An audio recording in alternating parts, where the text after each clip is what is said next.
Hey, friends, silver linings are a thing. Behind clouds shine the sun. There is no rainbow without the rain.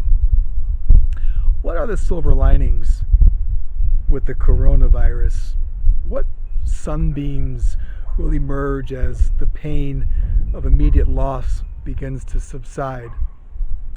Well, the leaders of the Verge Network, that's a connection of missional churches and movements in the United States and beyond, see five present realities that we can seize as positives as church leaders, even as we lead through a pandemic.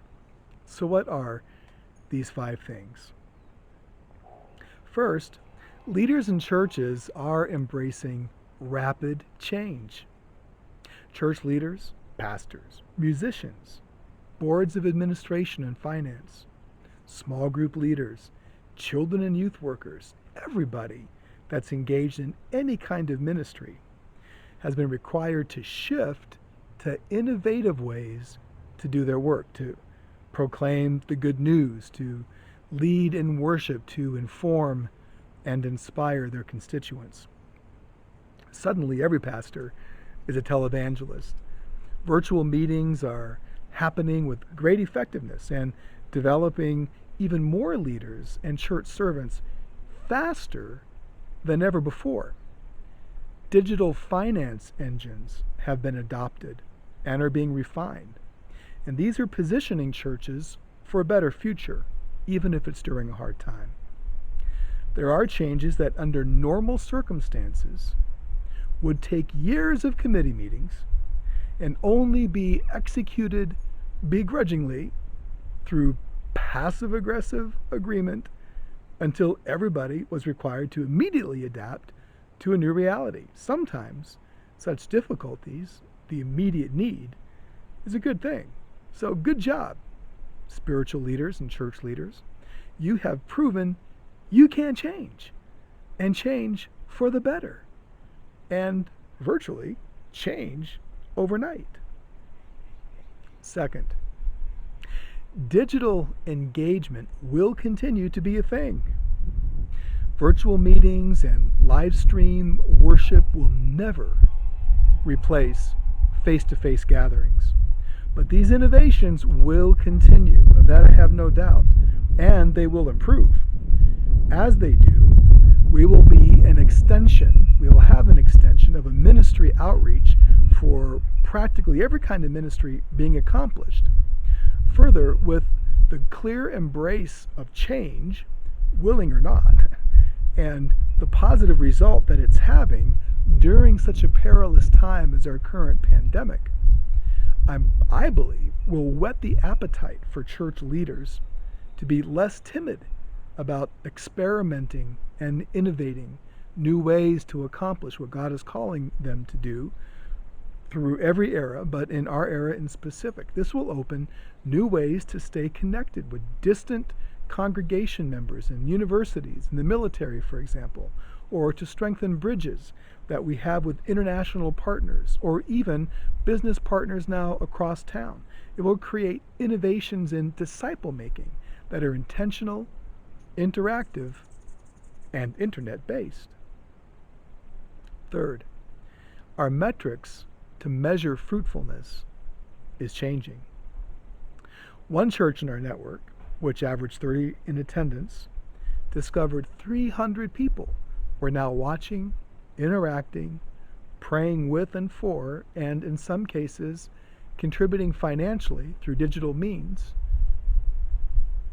as a result of virtual worship. One church in our network, a church of 300, discovered over 1,000 people on their very first virtual Sunday, now watching, interacting, praying, and even giving as a result of this new virtual outreach. Our churches are going viral, and in a good way.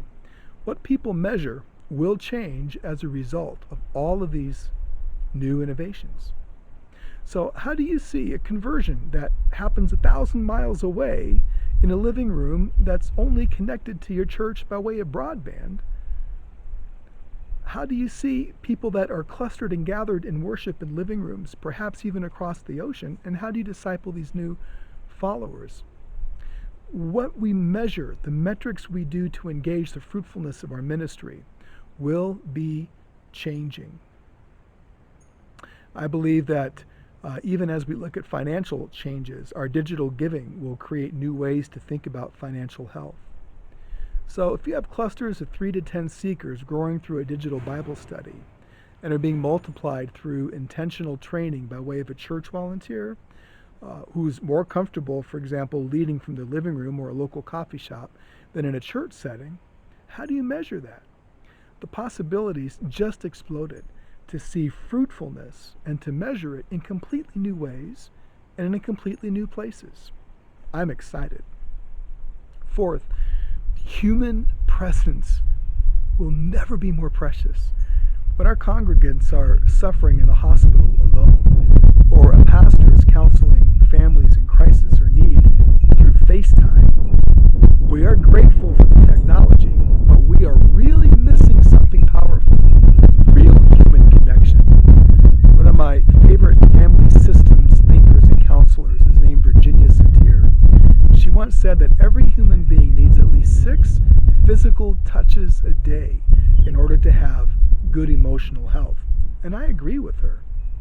So worshiping on your couch and trying to sing songs that are meant for a group experience, or taking communion with your saltines and Coca-Cola while looking at an iPhone screen are good, but they're creating a deep sense of the need for really being there, wanting to be with neighbors and family and church members in the flesh. It's emerging as one of the greatest felt needs of our day. Virtual worship will never replace real time together. Virtual small groups will never replace face-to-face encouragement and accountability. I believe that attendance, physical, live, breathing people gathered together at one time, will increase as an important metric, something we strive for, desire, crave, and insist on like never before. Finally, faith conversations are getting a lot more acceptable. There is truly nothing like having everything stripped away to force us to stop, meditate, and consider what's really important in life. There's nothing like being in the thick of death, loss, and disease to force our hearts and minds to consider eternal realities and the real meaning of life. People are more open now than ever to have those faith conversations. So grasp the moment, learn from others. This is true now with virtual meetings, and it will continue to be true as we're able to return and gather together, again, face to face. Well, look, our churches in Northern California and Nevada seek to follow a simple rule of life. We call it Just Bless, from the network of Undeniable Blessing. Bless is an acronym. B, begin each day in prayer. L, listen to God and others. E, eat with people often. S, serve as you are able. And S, share your story and God's.